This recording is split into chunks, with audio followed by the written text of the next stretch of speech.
favorite columns by Irma Bombet tells of God in the act of creating mothers. She says that on the day God created mothers, He had already worked long overtime. And an angel said to Him, "Lord, you sure are spending a lot of time on this one, aren't you?" The Lord turned and said to the angel, "Have you read the specs on this model? She is supposed to be completely washable but not plastic. She is to have 180 moving parts, all of them replaceable. She is to have a kiss that will heal everything from a broken leg to a broken heart. She is to have a lap that will disappear whenever she stands up. She is able to function on black coffee and leftovers. And she is supposed to have 6 pairs of hands." 6 pairs of hands, said the angel? That's impossible. "It's not the 6 pairs of hands that bother me," said the Lord. "It's the 3 pairs of eyes.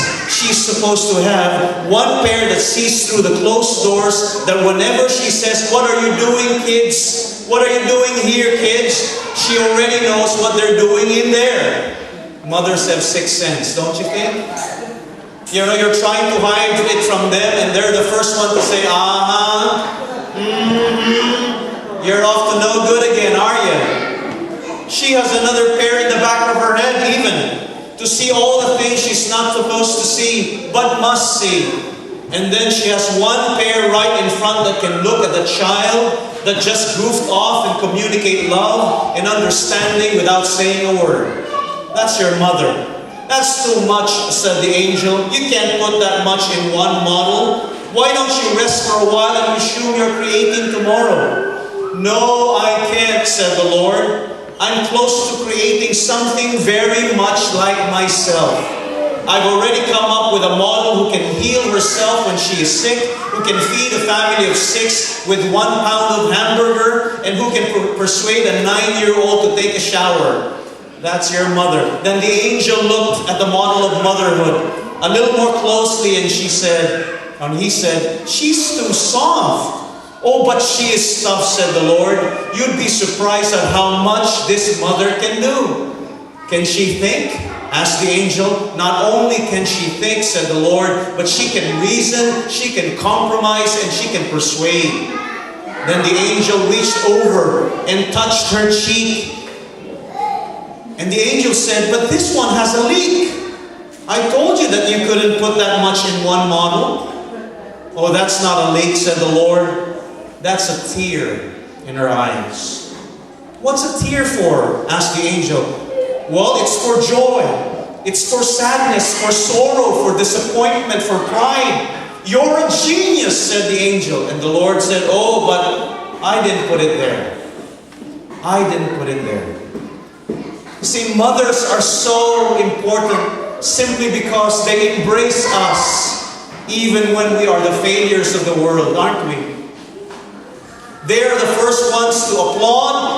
They are the first ones to run side beside us and say, "I am here for you." Well, in the story that we heard in Matthew chapter 15, it's a story of a mother who's crying out to God to save a dying child. You know, just a couple of days ago, my little daughter is about 3 years old and 7 months, just suddenly caught something, a bacteria. And in that moment when we were trying to, give her some time to rest and put her to sleep, she began to struggle and she began to cough and she began to just make those sounds, and her nose was all clogged up. And of course, all of us know that that's a bad sign for kids. And so we began to worry because she was breathing very fast. And we said, "God, what is wrong with this child?"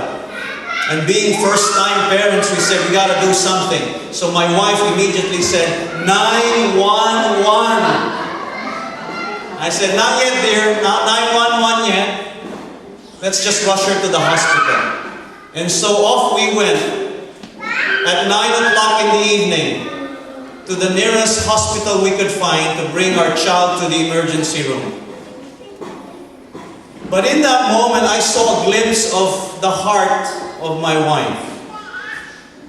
that I saw in her not just the concern that I also have, but it's that concern that this child who was in her womb for so many months, that she could do nothing about it. And you know, that's the hardest part for mothers. You want to extend your help to your child, but since you can't do anything, your heart just flows out. And I said to my wife, it's all up to God. We'll do all our best. And I imagine in myself, what would we do when our kids go astray and they're lost and they're off to doing all these things, and we're thinking, God, what do we do? Imagine this, the heart of this woman in this story. And this was a woman of Canaan, it says there in the text. And this was the problem with the child. She pleaded to Jesus and she said, Jesus, have mercy on me, Lord, Son of David, for my daughter is severely demon-possessed. There was a demon that was tormenting the life of this child, and she couldn't do anything about it. There was no hospital. There was no one out there could help her. And she heard about this man, Jesus. And maybe she tried all her best to see her child get well, and she did everything that she could do. And then finally she heard about Jesus, and she says,